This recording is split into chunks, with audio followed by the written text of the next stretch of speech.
What resulting is using the outcome quality as a perfect signal for deriving decision quality. So let me give you an example. It's 2015. People will remember the Super Bowl, the Seahawks against the Patriots. And the Seahawks are on the 1 yard line. There's 26 seconds left. It's second down, and they have one timeout. And I think that people will remember that, and they're down by 4, by the way.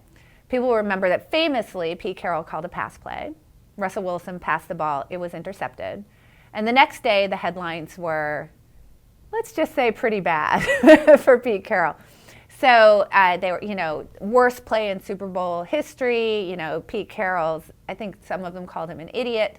But headline after headline after headline after headline was about how completely ridiculous this call was.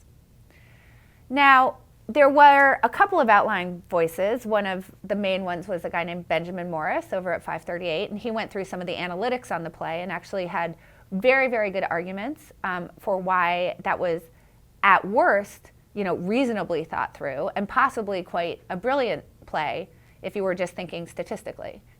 It's easy to see what's happening here, right? Because all you have to do is the thought experiment. And the thought experiment is this. Pete Carroll calls the pass. Russell Wilson throws it, and it's caught in the end zone for a touchdown. And just take a minute and think about what those headlines would have been the next day. Instead of worst play in Super Bowl history, they would have been Carroll outsmarts Belichick. It would have been about his creativity. This is the kind of thinking that got him to the Super Bowl in the first place. This is why he's the best coach in the NFL and deserves that ring. Now, obviously, whether the ball is caught or dropped does not actually change whether the decision was a good one. But we act like it does.